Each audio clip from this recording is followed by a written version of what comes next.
So this is becoming something of a meme at this point. I'm watching people reacting to Graduation Trip. If you know what that video is, you know why I probably shouldn't, because I wasn't ready. I'm emotionally wrecked right now, and I'm doing what I seem to always do after doing that. Turning to text from the Black Pants Legion to see what the hell is going on. Last time around, we were at mods, whale guns, and friendships. We got to something about a lot of games, actually, and he was geeking out. It was absolutely really fun to see Tex get into something and enjoy it, because, you know, the guy's had a rough life, and seeing him geek out over something is fun. Other than Battletech, it's also fun. And I want to see where this goes, because he started bringing up whale guns, which are apparently actual guns for whales, which I was not expecting, even though it literally is in the name. Where are we going with this? I don't know, but I'm looking for a distraction right now that won't leave me emotionally trained in a puddle on the floor, just crying my eyes out again. And if you know what Graduation Trip is, you know why I'm doing that and why it was a mistake. It's a mistake I make a lot. I am an idiot. More importantly, though, we're going to jump right into something that's awesome. It's text. You guys know that. There's a link below to the original video. Hit it up. Let's get started. You won't have a magical find the bomb in 60 seconds goofy business. Yeah, because the game is more fun. I remember this part, yeah. Deniable operations and the meat grinder of humanity. Yep. So you get to have fun in defending our planet. Right? Be Curtis LeMay if you want. Channel General Giap or Pancho Villa. Deal with problems or don't. Let cities burn if you think they're not worth it. Damn. The world is your playground, and you have a toy box of Cold War stuff to play with. It's really neat. Oh, it's set during the Cold War. Oh. Sorry, I'm not used to a lot of games actually being set in the past. Usually they go really far in the past, like World War II, or really far in the future, like the far-off year of 2020. You know, actually having said that out loud and realizing it was set so far in the future when I play those games, I feel dated all of a sudden. I'm going to drop this line of thought. Neat. But to be fair, I have autism and find Twilight 2000 also really neat.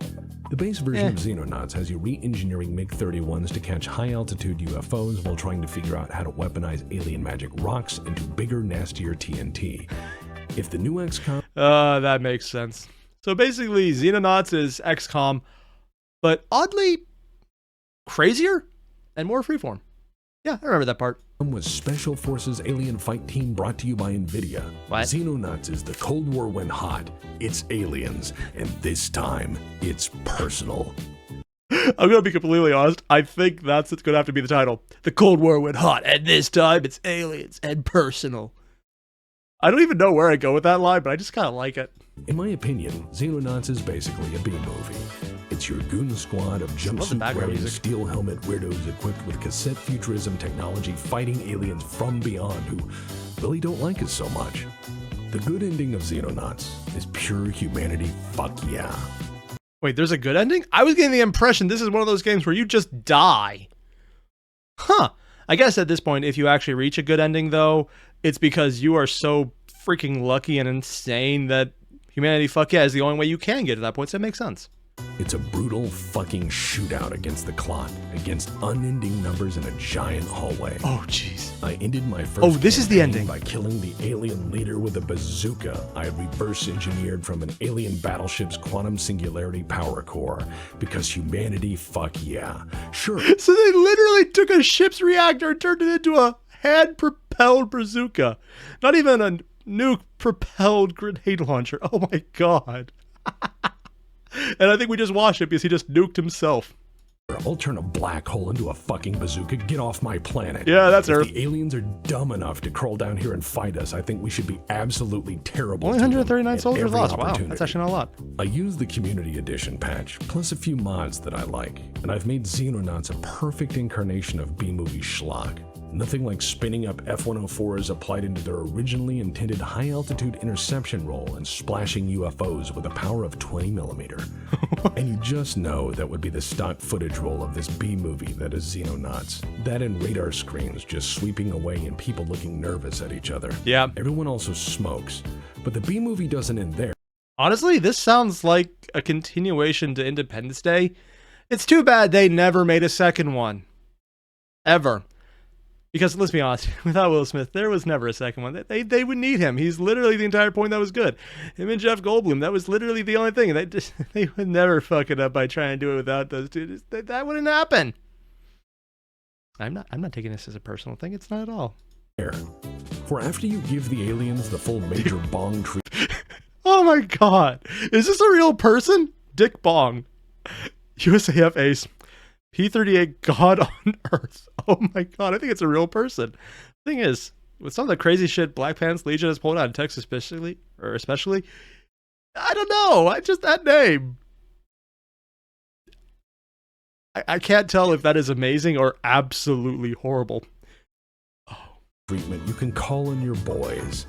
Or if you feel your dance card is full, just blanket the site with some vitamin nape and let the locals pick through whatever the old remains. explosion. After all, you got shit to do.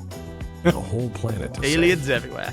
And so, Hat took some really bad ideas that I meekly suggested in a bad state of mind, and he then put them into Xenonauts. I feel now is the time for you to enjoy them as well. How to get the mods work, I hear you ask. Easy. I happen to know a guy, and he's really good with teaching. Take it away, Mike. Hello, and welcome to the installation for this mod, which is right behind me right here against this. I'm actually on my computer right now. I love this. As soon as he started touching it, he actually pushed back the green screen, and they just decided to represent that by taking down the frame rate, or the video frame itself to get the black bars. This is really weird. I'm in the digital world. Basically, what you want to do, what we call a River City Girls? I don't know that one. Yakuza Kwami 2. Is it an adventure? Honestly, Return to Kalfa Wolfstein. Oh, isn't that the second game? Dude, I didn't realize there's so many things. Mage Initiation, Jackbox Party, Gang Beast, Face Rig, Workshop, Utility Kit? Is Face Rig Is Tex a VTuber?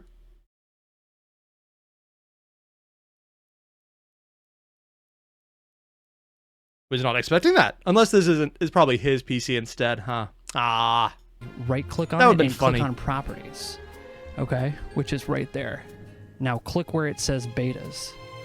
What? Which is that option right there. So this one's a bit weird. You got to select the thing that says Community. Community Xenonauts Community Edition. But once you select that, all you have to do is wait for it to finish installing. Because once you click on that, it's basically down. See this right here? That has to be sped up because I'm just looking at this going, oh, you son of a bitch. That is... I've had PCs where it's like, come back tomorrow, it might be done. It has to be, that is 40.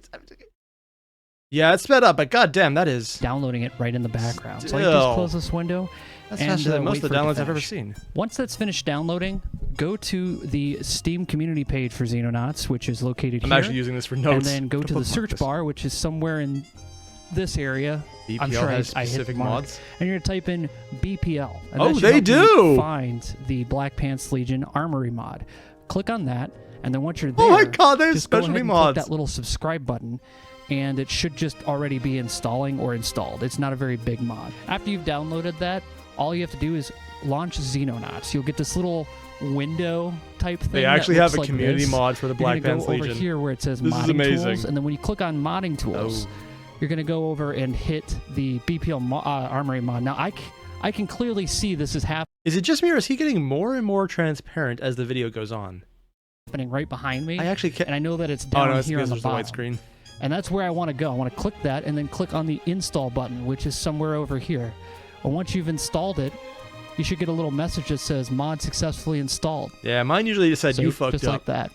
I don't mod. And then you should be good to go. Can I leave? No, you're still stuck here. Tex, can I leave?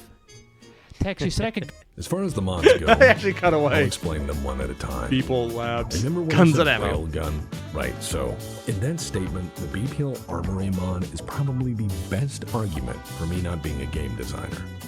I don't know. Sometimes intentionally broken games are fun. Like there's a card game that's literally called We Didn't Playtest This.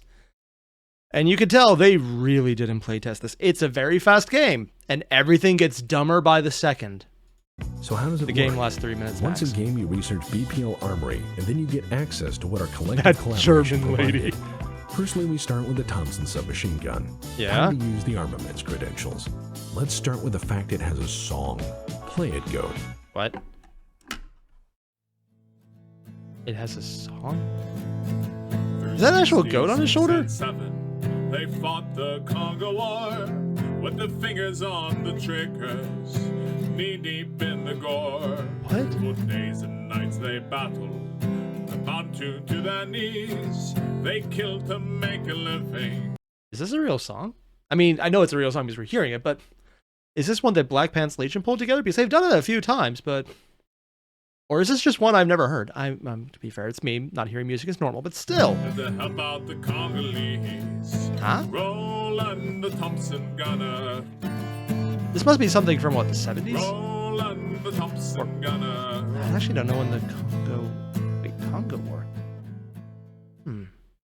The Thompson is in game for more significant reasons than apparently the it was a big thing. Zevon cover. But as for the steel itself, from Honduras to China, from the Soviet Union to the Belgian Congo, from prime ministers at home to the grunt on the front lines. Is that Winston Churchill? Huh. Not an image I expected to see. Mostly because I always expected to see him with a drink and a cigar rather than anything else. He was notorious drunk. The Thompson submachine gun has served. It in fact has served all parties, all sides, and pretty damn well. I actually don't know who that is, but I feel like I should. In the United States until about 1934, you could buy them quite legally from most stores in America, including this. There's no greater getaway against a Thompson. No, there's no getaway against a Thompson. Oh. Sears catalog, where they'd send it to you direct through the mail. It was an interesting time to say. Rate of 1,000 shots a minute. And you can buy it in Sears? What is this, Walmart? Oh, I guess at the time it would be this. Yeah. Never mind, that actually makes sense now. At least.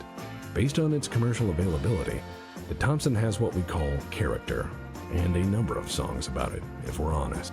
It was legally sold in a number of variations as an over-the-counter solution for a variety of problems, like an anti-bandit gun, and a property defender, and just the solution for Johnny Law to stop crime, so long as crime was in front of the Thompson. Again, it was an interesting time. Yeah. The gun, whose first title was, well, Annihilator, as in the Thompson Annihilator, it lived up to its name. Wait, if the actual first name of the gun was freaking Annihilator, what happened that they changed it? Thompson Annihilator is a lot more catchy than just Thompson. Like, hey guys, this is Thompson. He's from work. He does accounting. Hi, Thompson. Thompson Annihilator is like, okay, I'm going to be in everything. It's a very different feel. It's also an interesting relic of cultural history. It's Art Deco gunsmithing. Yeah. With style and substance. And you get the 20 feel so hard. In these ways, the Thompson is very much old world. And I think it's why people instantly recognize it. Militarily, it was a peerless trench broom that tends to work more often than not. Oh. Civilian side, these things made headlines in both civil and criminal hands.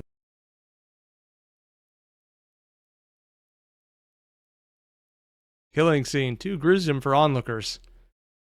Hoffa changes his mind, will fight prison. Oh, wow, that is... They got Jimmy Hoffa in the news talking about a killing scene being too gruesome, and 7 people is literally the front page. If we did that now, that would be... Maybe it wouldn't even make it into the newspaper. I'm not sure that's a joke even at this point. It's kind of fucked up. Popular historical misconception has made plentiful excuses as to why these things went away, saying they were too heavy or that they were ergonomically difficult. Let's be honest, it's because they wanted to sell something else. That's the only reason anything changes. In truth, it came down to one thing, really. Cost. The 1928 Thompson was a giant block of machined steel with good furniture. Yep. For the war, they had to do away with some of the refinements and make it easier and simpler and, frankly, a far more normie gun for austerity reasons. They called that one the M1 Thompson. It's the one you see most often in war movies. Remember, the OG has a top charging bolt. The M1 is on the side. Also, there's the cuts compensator remover, change of foregrip, and less finishing throughout. Like the selector switches becoming a... So basically the new iterations were literally just trying to do more with less because they just had less. So the older ones might actually have a good case for being better? Huh, interesting. I'm just used to the idea of, we're going to screw people over because money. As opposed to, shit. We got metal? Which, because of the war, yeah, everything was being rationed and metal was a thing. There was the entire drives to get things back, yeah. I honestly forgot all about that until he brought it up right now. Even tangentially, even.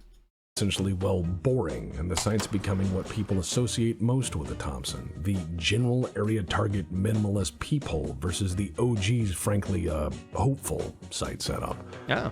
But during wartime production, and in the trimmed-down, simplified M1 variant of the Thompson, the cost to produce was about $225. An M3 grease gun, the Thompson's intended successor, at the same time, cost about $20.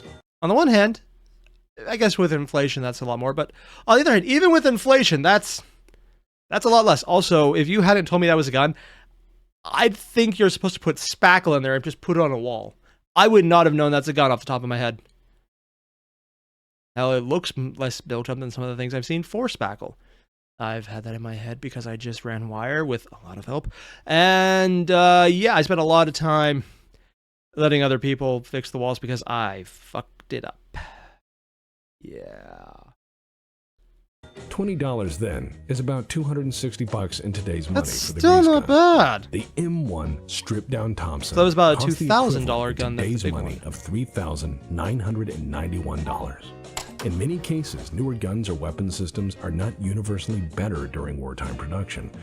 The more expensive gun just typically goes away under austerity. Doesn't even influence, look like a gun. unless you're smoking crack, because peer-shooting war quickly becomes about who can make the most good enough right now, not the very best sometimes.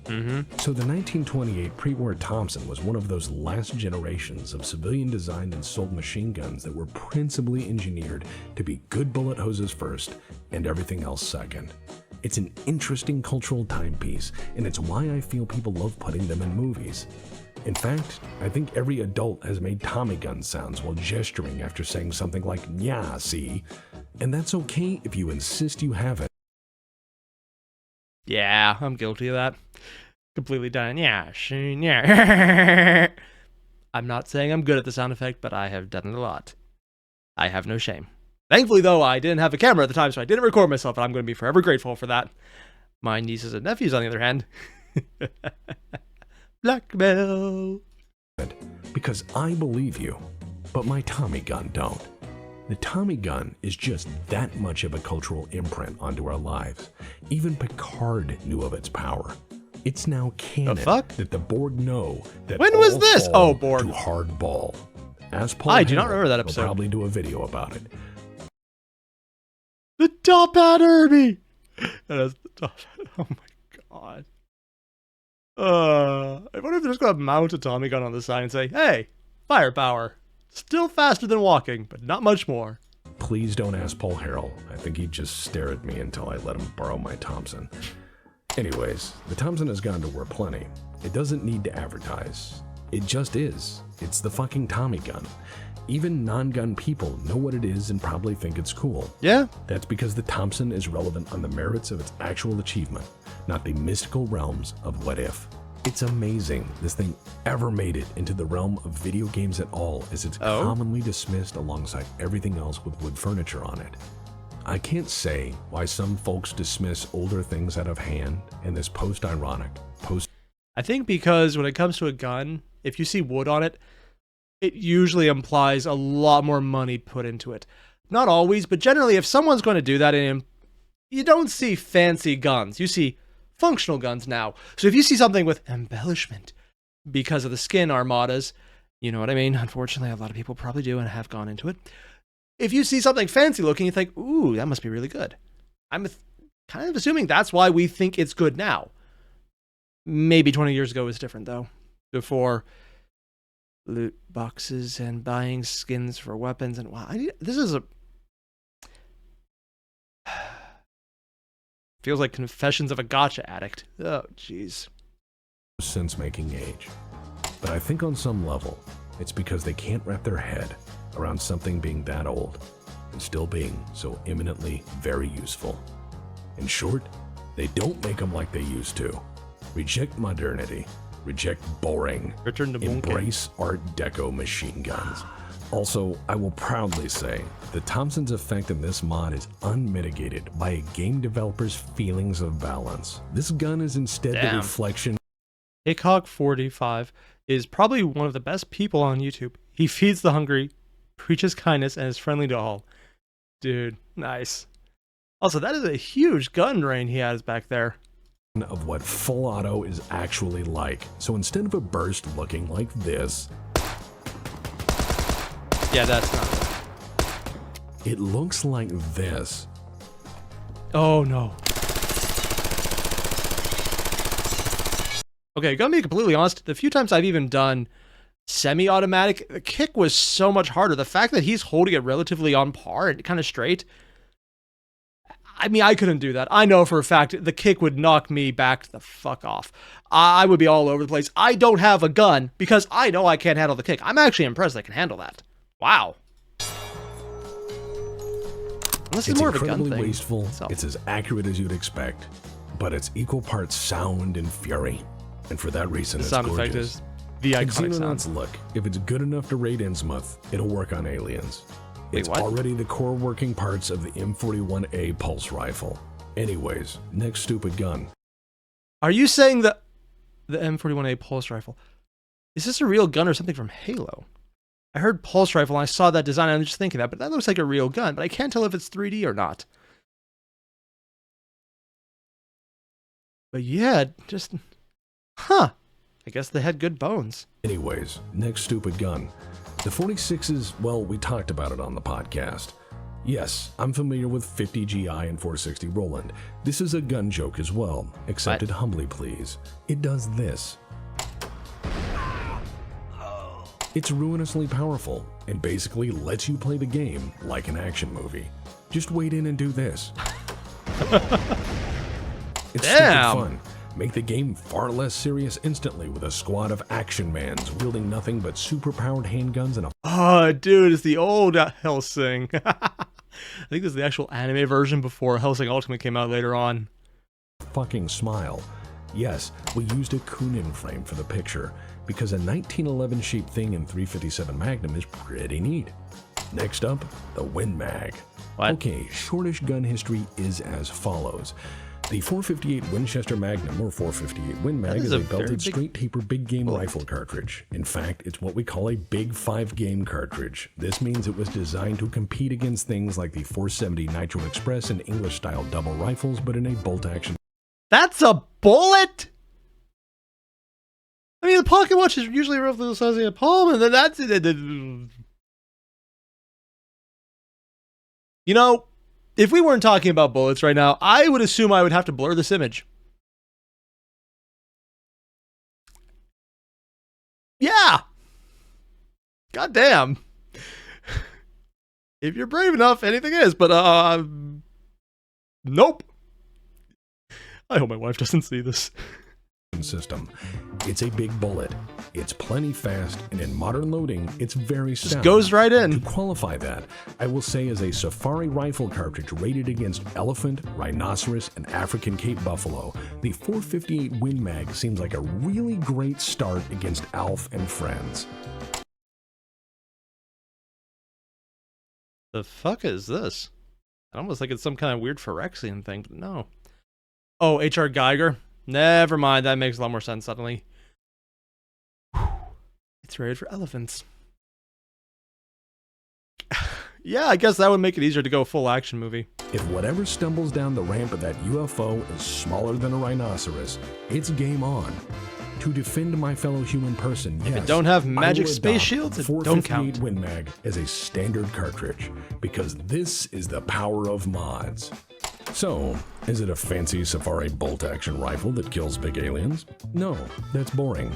Because there was this group called McCann Industries, and what they did was make a very limited number of 458 Win Mag M1 Garands, because they could, and to make the recoil not cause you to detach your retina and sustain semi-automatic fire, they balanced it using the best tech they had. What? It has a monster muzzle brake on one end, and a cylinder full of fucking mercury in the stock. When your recoil compensator is mercury, you have fucked up and warmed my heart.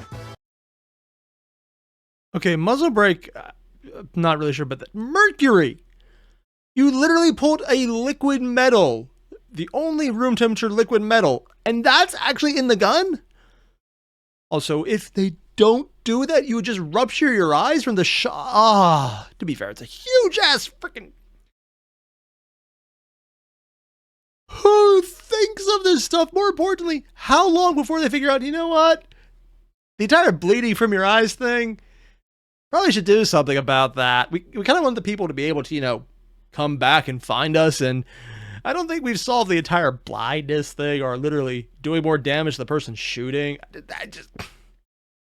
God damn, who thinks of this? And, well, as you'd expect, this thing claps. Here we go. WinMag Interlude. They brought it into the game. Vital accessory stickers, the pair. And the secondary is also the same thing. Oh, everything dies. Look at all the aliens popping. It's a completely different game. We also have some melee weapons too, like this. This is a real thing. It's a foldable, collapsible shovel and pickaxe. Or I guess a hoe. Krieg tested, Krieg approved. Space Age shovel, comma black. It's very Space Age.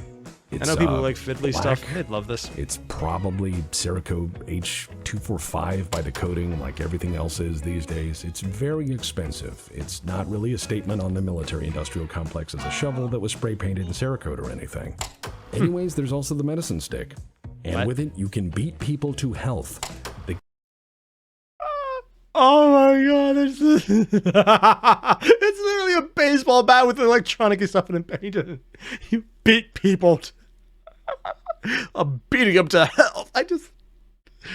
Best line yet. Oh, this is a lot of good lines this time around. The guy who come up with this is in training to be a doctor. I'm sure that's not a statement at all. I'm sure at no point he ever... No, actually, never mind. That makes perfect sense. It's completely justified. And that person's actually doing a very nice duty, making sure to take it out in places where they won't actually be tempted to strangle patients. If you have to deal with people for any reason, you can tell this doctor is a saint. Because if this is what you're thinking already, they're holding back a lot more. Ever dreamed of clubbing someone to health while chanting "do no harm."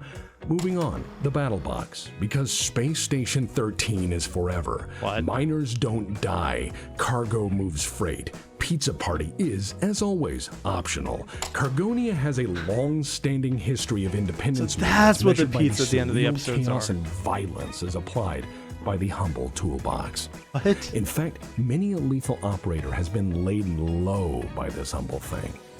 Remember, the extra tools inside give it oomph. Again, Literally. hail Cargonia. To be fair, I have family that are mechanics. If you can pick these things up and hit someone with it, they're not getting up again. They're fucking heavy. Also, just randomly kind of crazy how a mechanic is verified on their quality based on how many tools they have and what quality the tools are. Yeah, it's weird. I don't get it. Yeah. Next up, we have the shot bus. Yes, it's a blunderbuss shotgun. Because we wanted an actual Elmer Fudd shotgun. It does this. Wait, that was an actual gun? I thought that was just made to look silly because Elmer Fudd. Okay, well, the more you know. It's pretty okay. It, however, uses shells the size of a Chipotle burrito, so reloading is difficult. Okay, on the one hand, those are huge. On the other hand, you go to a very depressing Chipotle. Think of it as a fucked up martini greener in 30-something millimeter with a blunderbuss barrel for no real reason. And then... So basically a martini. There's the express rifle. What? So for non-gun people out there, the gun world is this weird spectrum, right? Is that a biological axe with holes in it? Why?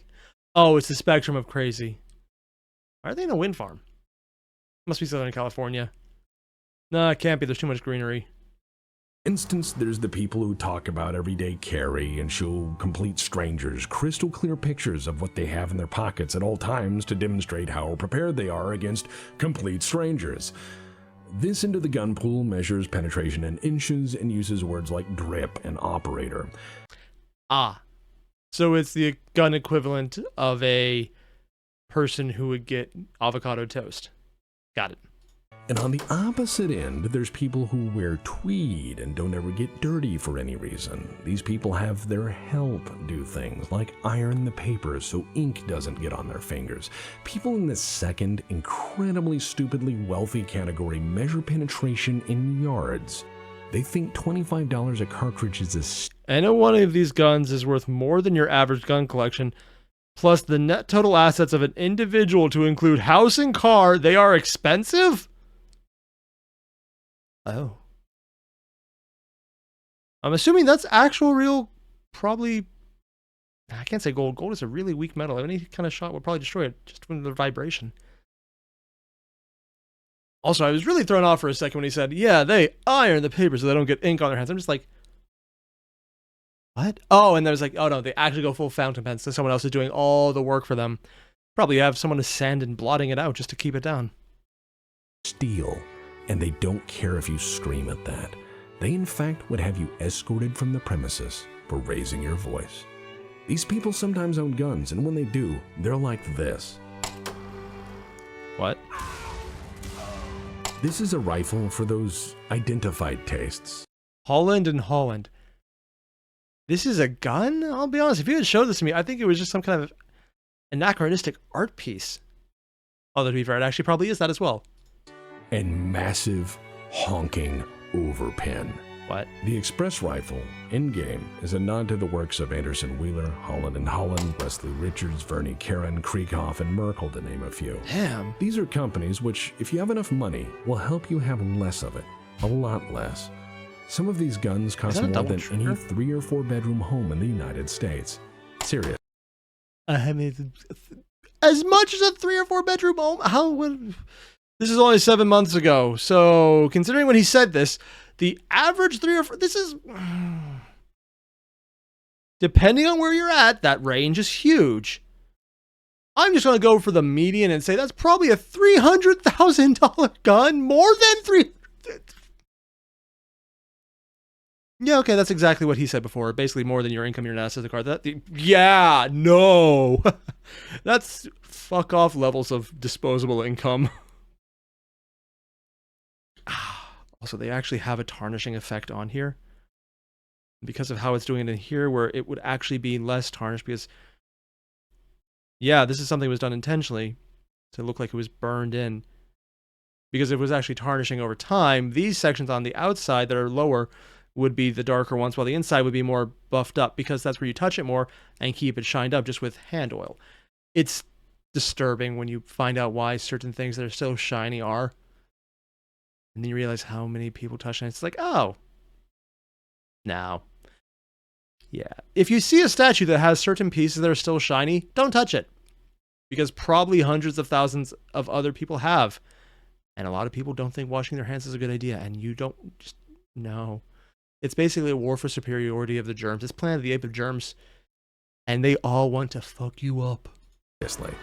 These things are fancy beyond fancy.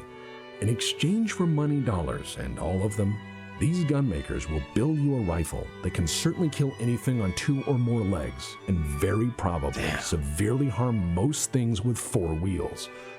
For some reason, Hat made a boo-boo, and it was a shotgun. I asked him not to correct this, as bad handloads behaving strangely is very much an Elmer Keith thing, and well, we kept it in. Wait, what is this? An Elmer Q? This is why we have the 357 Magnum, the 41, the 44 Magnum. He is the father of big bore handguns. Oh my god. It in. Also, you can sometimes miss and destroy a few buildings with hypersonic alien metal bullets. It makes me laugh. I'm a simple man, and I like what I like. Yeah. And I very much enjoy studying Art Deco statements expressed via the arms industry.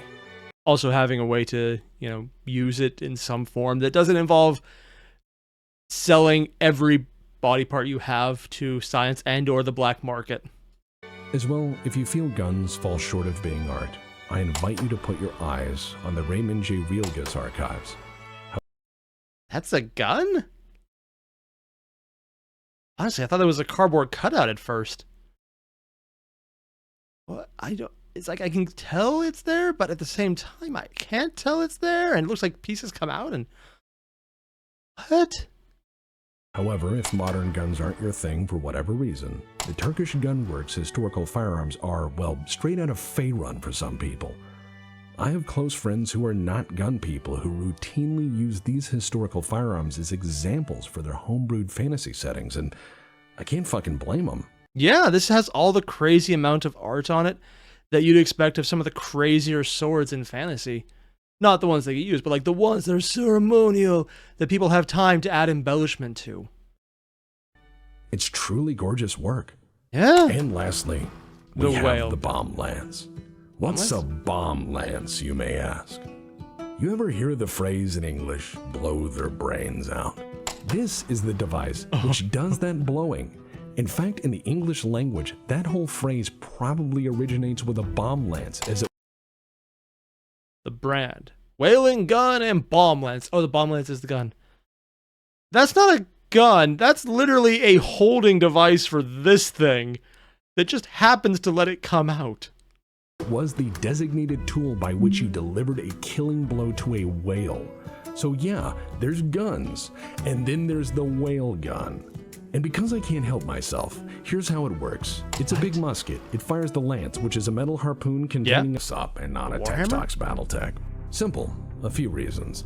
Firstly, I needed a palate cleanser, and I'm not done with my research into my first foray into Textox history. Real history requires you to read a lot of material, books. See, he's mentioned that, and I'm trying to find these episodes where he did Textox history, and I don't know where to find them. Although, a lot of things were deleted when their channel got hacked, so that might have been one of the casualties. If anyone knows where I can find it, let me know, unless this is it. In which case, neat. Because I just like how text goes in things. Interviews, and then call bullshit on all of it. And with my neurotic over-coverage and over-preparation in these things in general, where is this show from? To do it right. On this platform as well, I'm one of the outliers that thinks history shouldn't be reduced to just memes, but rather examined in full with the wider lens of meaningful supporting context. I know sometimes I'm overly long on this stuff, and some things if you make it interesting, it works. Passion for. But this is how I go about expressing that, clumsily and awkwardly as I manage. Secondly, and perhaps more importantly, my team likes to learn new things, and we have to learn by doing. Thirdly, Hat was kind. Did they actually find a bomb lance to fire? No, there's no way. As was everyone who helped shape this, and I believe in recognizing that. What did you do? That shit is important. It's why I shouted out WBPL 76 on the Warhammer episode. Even though it has nothing to do with Battletech, I use the intermission to talk to people who watch it. Yeah. I'm a weirdo like that. Honestly, best time to do it. If you don't believe me, ask the people trying to solve the ongoing steganography cryptograms hidden in way too many places. Lastly, while companies give us the product, what keeps all this shit actually alive is the community. Also, wow, that is Skyrim? Oh, it has a bunch of mods on it, of course. I don't know what these are. Check out these mods. Communities keep things alive long after the original people moved on. EXADV1 built the bones of Space Station 13, and then in time, he handed it over to Goon Station and helped them build it out. He still checks in from time to time, but all of this is maintained and kept by the community, by every player, coder, spriter, host, and a handful of reasonable admins. Communities keep things like Unreal alive. Communities keep things like Space Station 13, thought it was an engine. Xenonauts, Star Trek, Star Wars, and even Battle. Yeah, Battletech 3062. That one I downloaded and it's hitting my PC. Rogue Tech, I'm not even going to try. I would literally burn my house down trying to light up that PC. And I do mean light up, trying to install that. Tech alive. Community is critical these days, as despite the manifold curse of this platform, my presence here is maintained by you guys alone. A community that has driven people to this strange place by word of mouth when everything else seemed to fall short. For that, I am deeply thankful. The clown. So I feel that mods are important. What the hell? This is Skyrim again, isn't it? Source running in OpenMW. Oh, Tenreal rebuilt. Oh. Is this Oblivion? Or is it Oblivion built in Skyrim? More important than most games because they are in many cases crazy dreams made manifest. Damn. Red Orchestra was a mod. Angels Fall First was a mod. Chivalry, Dota, Heroes of the Storm, Killing Floor, Insurgency, PUBG all started as mods. Wait, PUBG was a mod? Holy shit. Here's the Storm I thought was just a cash grab. Dota I knew about, and the rest of them I actually have played Killing Floor. I have no idea what that was based off. Mods of already published games. Now they're complete projects you recognize with an actual place in the world. Most mods begin as bold takes on something you already well Stalker. know. Yeah, I'm a mod or pack. beautiful reimaginations of what should have been. Ooh. Many will never make money, or even find a climb. There will be no real reward for most of their work, other than knowing they did Are those it giant well, moles? and the immense No, they're personal dogs. satisfaction of having done it. Skinless their dogs. way. Mods Ew. are the ability for you, the Fallout? user, to reclaim actual agency after years of linear spectacle sold as dynamic entertainment. The oceans of mindless, vapid, empty shit that makes you come back to places like here. This space station for me. Or whatever works for you. Officer Brewskis. So remember, Or when Beerskis. things get grim, be creative and take that agency back. Anyways, I don't chill, but I do have bills. Stay safe out there, spacemen, until next time. Oh, and for those curious, if YouTube lets me have the silver thing after 11 years of crawling through the shit to get there, I'm gonna see if it's full of candy. I think we need to know. Gonna be completely honest, I hope someone sends them one that is actually filled with candy, just because that'd be hilarious to me. And that was honestly really damn cool. I just like how text narrates things. So going into all those different topics of the different types of guns, seeing what's out there, seeing just how big and expensive some of those things got, and the history of the Thompson, I like text breaking down subjects, bringing them in, showing the kind of mods for Xenonauts, where they come from, what they're based on in reality, and what they do in the game. This is fun. Which really just kind of hammers home. One, I still need to watch Tex do an entire live stream going into the 70s and 80s. I think it's actually mostly the 80s art of Battletech, because apparently there's some spicier takes, I've been told. And I just want to get to that. And also, where the hell is Tex Talk's history? Because he talked about it here. I want to know where that is. Is that a thing? Or was it one of the victims of the hackening? Which is what I'm fearing is the case. If you know, let me know, because I want to find out. Otherwise, if you guys haven't already, there's a video below. That link to it even? Yeah. You want to hit that up? You did? Great. It's like, you should. Do it. Do it again. Do it twice. Do it thrice even. I'm using the fancy word, so you definitely should do it. Definitely should do it. I'm going to have to use that word again. Yeah. Definitely. Not sure what I'll use it for, but I'll definitely do it. More importantly, thanks for watching, everyone. This definitely got my mind off things I'm making a point not to think about right now, and it definitely helped. So I'm going to keep making sure not to think about it, because I would like to not think about... I'm going to have to watch more text and record more tonight, aren't I? Yeah, probably. Oh well, text is fun. More importantly, I'll see you guys in the next one. Adios.